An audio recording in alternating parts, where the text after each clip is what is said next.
हिंदुस्तान की सबसे आलीशान दावतों की बात की जाएगी तो जन्नत में परोसे जाने वाले इस कश्मीरी वाजवान का नाम सबसे ऊपर आएगा। ये 36 जायकों वाला वाजवान कश्मीर की किसी भी शादी में उतना ही अहम होता है जितना कि दूल्हा और दुल्हन। ये कश्मीरियत का दस्तरख्वान जायका ही नहीं, विरासत भी है और रियासत भी, जश्न भी है और जज्बात भी। और वादिये कश्मीर के इस जज्बे में आपका खैर मकदम है।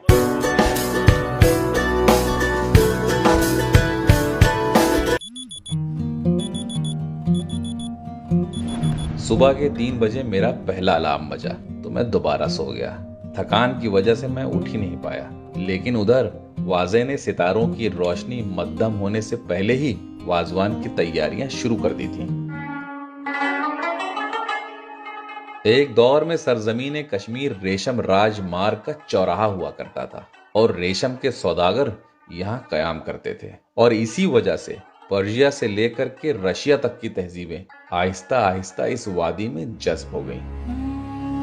सन 1398 में जब मंगोलिया सल्तनत के शहंशाह तैमूर लंग ने हिंदुस्तान पे कब्जा किया तो उसके साथ समरकंद से ये बावर्ची यानी वाजे भी आए और इन्हीं वाजों ने फारसी और अफगानी तकनीकों से तराशा ये कश्मीरी दस्तरखान, जिसे आज वाजवान कहते हैं।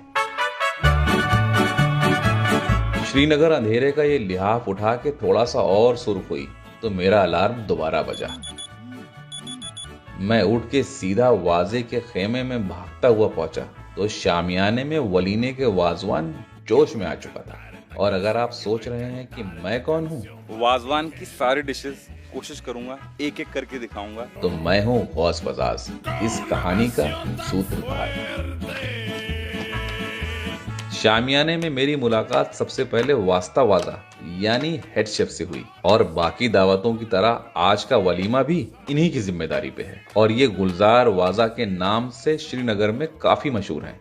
वाजा ने बड़ा सजा के गोश्त के टुकड़े करते हुए सधे हुए अल्फाजों में मुझसे मुखातिब होकर वाजवान की कुछ अहम शर्तों से वाकिफ कराया। इस वाजा का 150 साल पुराना पुश्तैनी तजुर्बा बोला, असली वाजवान सिर्फ भेड़ के ही गोश्त का बनेगा और उसके हर हिस्से से वाजवान का एक मुख्तलिफ जायका तैयार किया जाएगा। इन भेड़ों की उम्र 12 से 18 महीने के दरमियान होनी चाहिए और जिबा होने से 1 घंटे के अंदर थिरकते हुए गोश्त का ही वाजवान बनना चाहिए। भवें उठाकर बड़े फख्र से बारीकियां बताते हुए रान से तराशते हुए पारचे का एक टुकड़ा उतार दिया।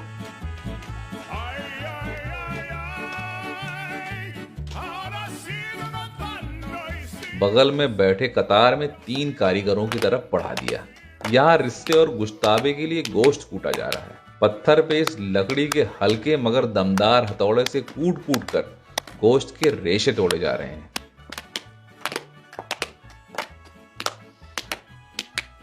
अखरोट से बनी इस लकड़ी के हथौड़े को तुकनी कहते हैं और इस पत्थर को कैम। इस पहले कारीगर ने गोश्त के टुकड़ों को कूट कूट कर एक कर दिया। फिर इस दूसरे कारीगर ने उस कीमे को इतना कूटा कि रेशों की नसें टूट गईं और जो नहीं टूट पाईं उन्हें निकाल के बाहर कर दिया।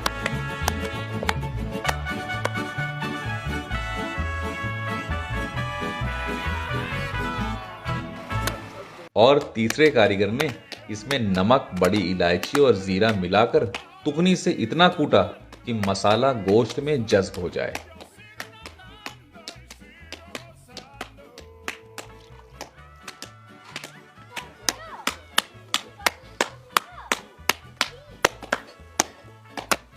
अब इसमें क्या क्या डाला है अभी आपने? इसमें सिर्फ चर्बी, मीट है, चर्बी है और नमक है और ये बड़ी इलायची, ये है बड़ी इलायची।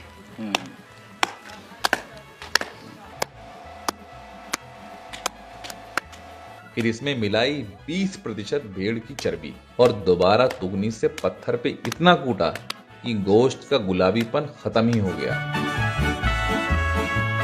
और चिपचिपा लस पैदा हो गया, मानो गोश्त का गूदा। इस गूदे को वाजा ने बहुत संभाल के हाथों के बीच बहुत नरमी से हल्के हाथ से घुमा घुमा कर कोफ्ते नुमा गोलों में तब्दील कर दिया। वाजा एक ही साइज के बराबर गोले बनाते हुए इन कोफ्तों को गर्म पानी में आहिस्ता से टपकाता जा रहा था। गर्म पानी में जाते ही थोड़ी देर में ये कोफ्ते सोख्ते जैसे हो जाएंगे। फिर इनसे रिश्ता और गुश्ताबा बनाया जाएगा।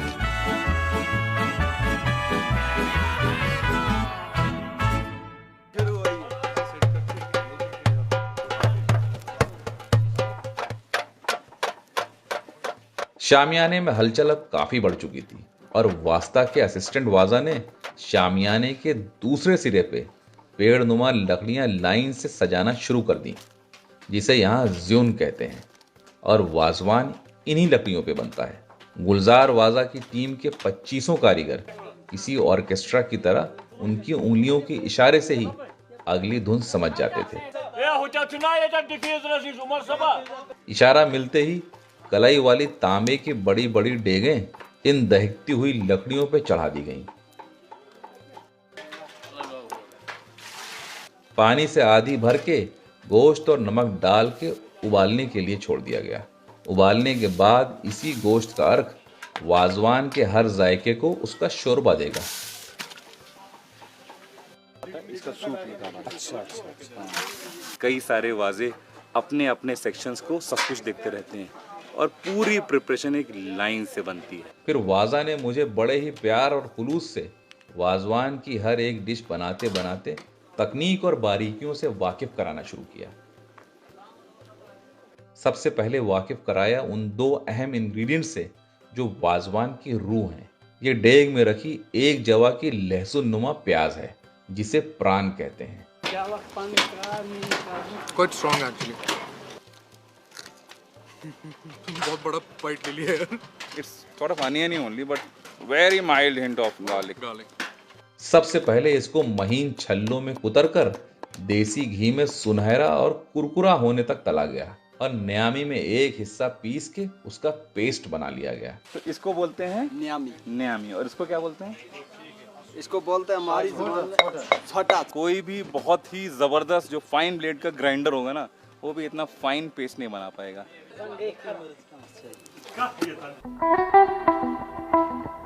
और फिर वाजवान का दूसरा सबसे अहम इंग्रेडिएंट लेकर आए। वो है ये खूबसूरत सुर्ख साबुत कश्मीरी मिर्च। इसको टेस्ट करते हैं। ओए बहुत मिर्ची लगेगा।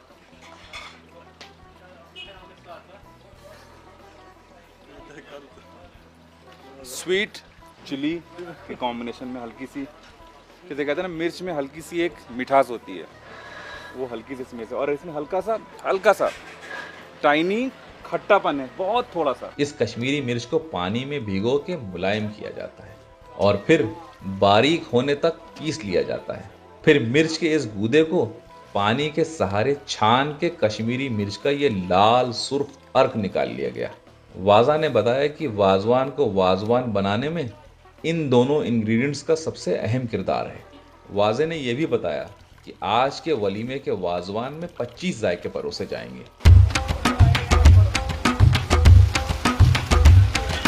और मुझे अपने पहले जायके की तैयारी दिखानी शुरू की, जिसे मेथी मास कहते हैं। ये तौलिए की शक्ल की पेट की परतें मोटे टुकड़ों में कूट के उबाल ली गईं और छान के एक छोटी सी तांबे की कलाई वाली डेगची में गोश्त के रस में दही, कश्मीरी मिर्च और खुश्क मेथी के साथ गाढ़ा होने तक तेज आंच पे भुना गया। तो ये मखमली मेथी मास तैयार हुआ। और ये सबसे पहली डिश है जो वाजवान की त्रामी में लगाई जाती है। ये हो गया, इसका बनता है ताइन वाला कोरमा।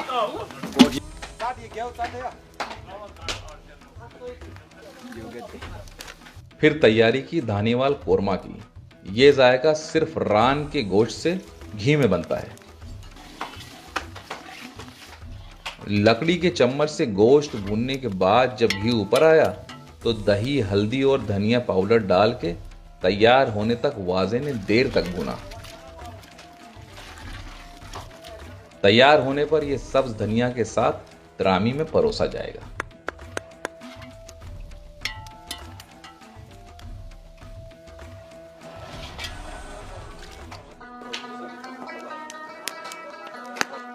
इस कश्मीरी वाजवान में टमाटर सिर्फ एक जायके में इस्तेमाल किया जाता है, जिसे यहाँ टमाटर पनीर या पनीर सामन कहते हैं। वाजे ने लाल टमाटर उबलने के लिए एक तरफ चढ़ा दिए और दूसरी तरफ जाफरान और हल्दी मल के ये पनीर के बड़े बड़े टुकड़े रख दिए। इनको फिर घी में खूबसूरत सुनहरा होने तक धीमी आंच पर तला गया।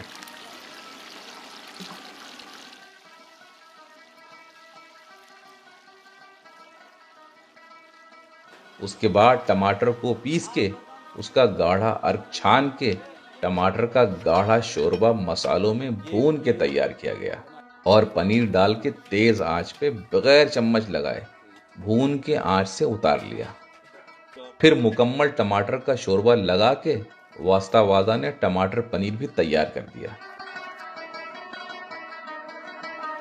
क्या जबरदस्त और खूबसूरत डिश निकल के आई है ये। वाजे ने फिर अगली दस्त यानी भेड़ के कंधे का गोश्त लिया रोगन जोश बनाने के लिए।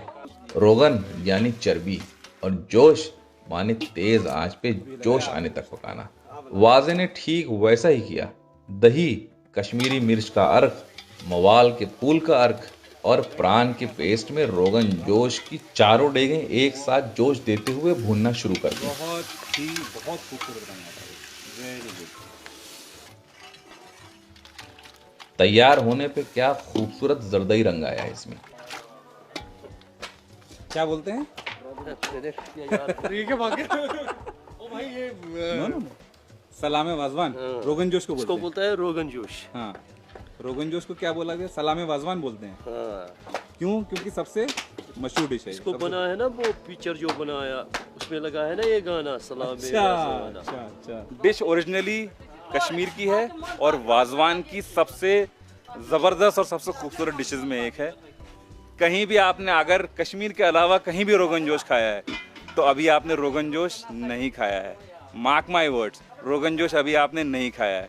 और इसी रोगन जोश से मिलते जुलते मसालों में रिश्ते के गोले पहले ढेर सारे गोश्त के अर्क में डुबोए गए और सभी मसालों में जोश आने तक तब तक उबाले गए जब तक इन रिश्तों के बीचों बीच शोरबा जज्ब न हो जाए।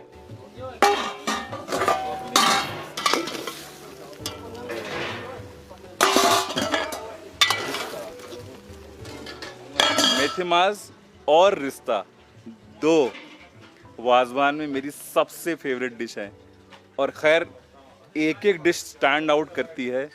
आपकी ये आपको ये ज़्यादा पसंद है कि गुश्ताबा ज़्यादा पसंद है? हमें सब कुछ अच्छा लगता है। और रिश्ते के बगल में दही में डूबा ये खुशबूदार मशरूम भी बिल्कुल तैयारी पे था। दही मशरूम।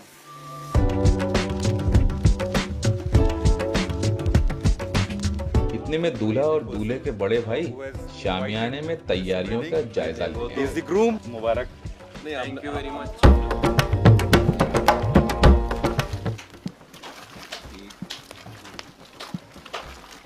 वक्त की नज़ाकत को मद्देनजर रखते हुए वाजे ने गुश्ताबे की तैयारियां शुरू कर दी। चीज केक के टेक्सचर वाली ये गेंदें मटन के अर्क में डुबोकर दही, इलायची, सौंठ और सौंफ के साथ देर तक पकाया गया।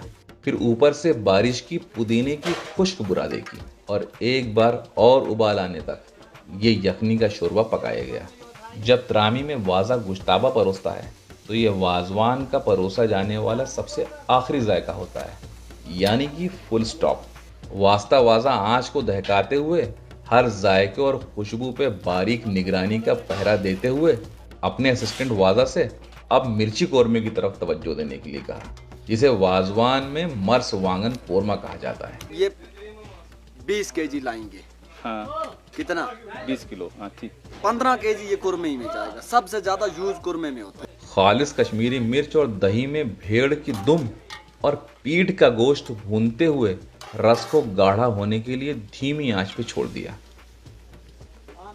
और मुझे पहले से तैयार वाजवान के कुछ और जायकों से रूबरू कराया। उसमें से एक था ये पालक रिश्ता।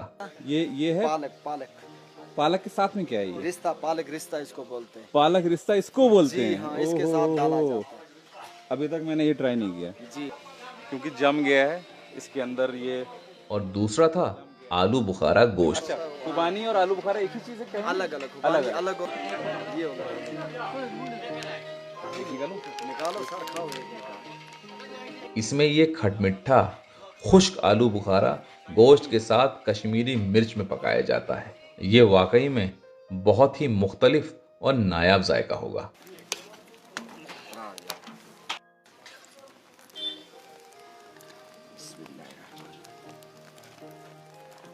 कश्मीरी दस्तरखान में हाक के बगैर खाना ही अधूरा है। हर कश्मीरी घर में तकरीबन रोज ही हाक बनता है।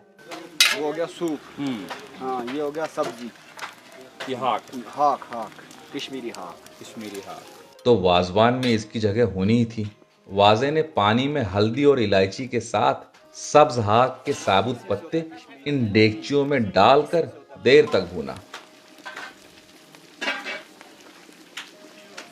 और गाढ़ा होते ही खौलते हुए घी में कश्मीरी मिर्च डाल के तड़का लगाया।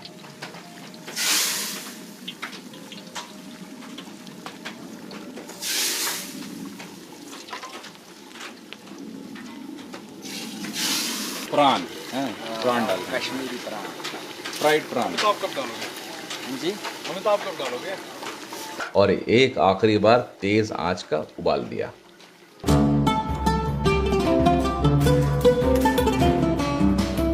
वाजा ने कश्मीरी चावल से भी मेरा तारुफ कराया। ये वाला चावल, ये और किसी जगह नहीं मिलेगा। सुबह और शाम दिन में 2 बार खाते कश्मीरी चावल। हल्की मिठास थोड़ी सी ऊपर से हल्की से आती है, फिर कट होती है उसके बाद। वाजवान में परोसा जाने वाला ये चावल भी तैयार होने को था, जो कई घंटों से कोयलों पे दम देने के लिए रखा गया था।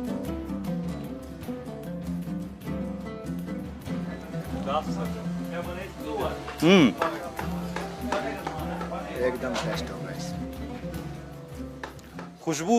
खुशबूदार नहीं कहूँगा, थोड़ा सा मोटा है चावल और देसी चावल का अपना जायका है।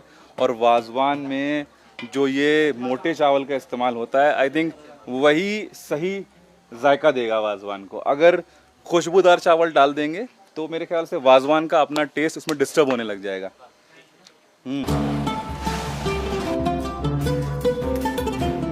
ये बासमती चावल से बनने वाला कश्मीरी पुलाव, जो हल्दी, जाफरान, ड्राई फ्रूट्स और किशमिश के साथ दूध में बनता है, ये भी तैयारी पे है। और इसके बगल में इस दूसरी बड़ी सी डेग में आज के वाजवान का इकलौता मीठा जायका, ये सूजी का हलवा भी तैयार हो चुका है।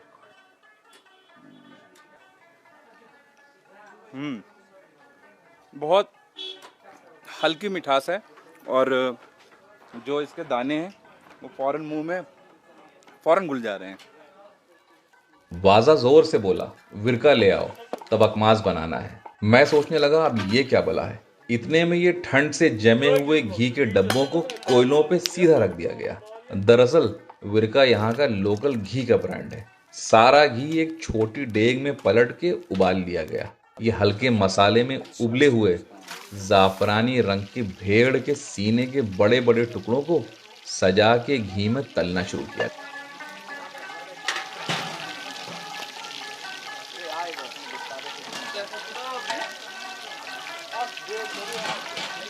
आई थिंक तबकमाज एक ऐसी डेलिकेट नहीं कहेंगे, ऐसी कॉम्प्लेक्स डिश है कि अगर उसको कोयलों पे धीमी आंच पे नहीं पकाया जाएगा तो इसके जो मीट के जो बीच में स्ट्रिंग्स हैं वो सॉफ्ट नहीं हो पाएंगे। कोयलों की दहक धीमी रखी गई ताकि तबकमाज की ऊपरी सतह कुरकुरी हो जाए और निचली सतह में लदी हुई चर्बी पिघलने भी न पाए।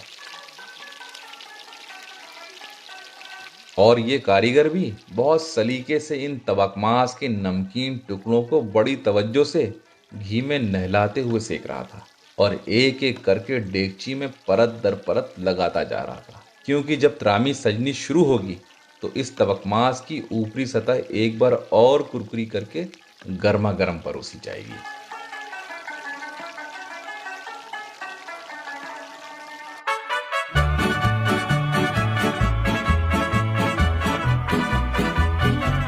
अभी इन्हीं कोयलों पे सीख कबाब भी सीखेंगे, इसीलिए वस्ता वाजा ने भेड़ से तराशे हुए पार्चों का कीमा करके मसाला पहले ही लगा दिया था।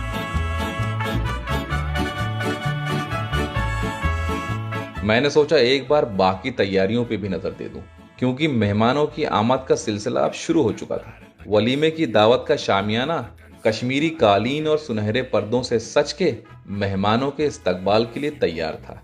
मैं वाजवान की तरफ वापस आया तो कबाब बस सिक कर अभी अभी उतरे थे।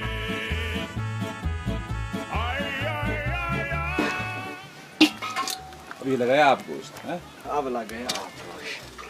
गुलजार वाजा ने अपनी निगरानी में अब आप गोश्त की तैयारी शुरू की। आप गोश्त यानी दूध में बना हुआ गोश्त। ये जायका खालिस भेड़ की नलियों से बनता है। पहले गोश्त के अर्क में आप गोश्त की सारी डेगचियां मुलायम की गईं और गोश्त को कुछ खुशबूदार मसालों में तेज आंच पे भूना और फिर ऊपर से गाढ़े दूध का शोरबा लगाकर एक जोश आने दिया।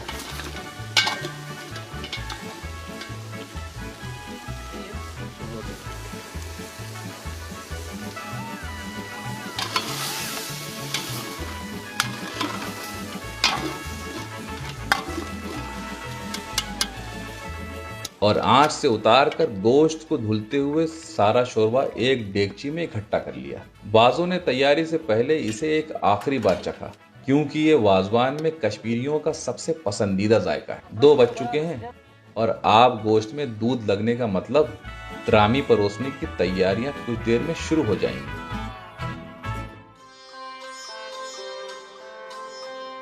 कुछ देर पहले जब चिकन आया था तो चिकन को साफ करके उस पे महीन महीन चाक लगा दिए गए थे और कश्मीरी मिर्च के साथ कुछ मसालों में मैरिनेट कर दिया गया था, जिसे वाजा चिकन कहते हैं। यहाँ वही फ्राई किए जा रहे हैं।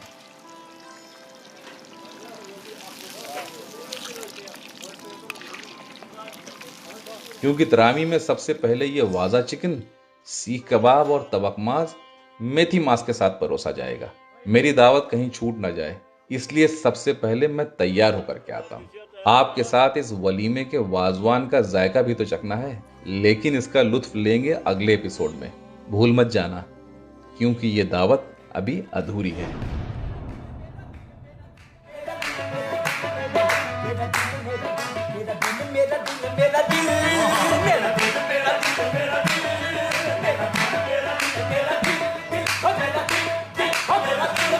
मेरा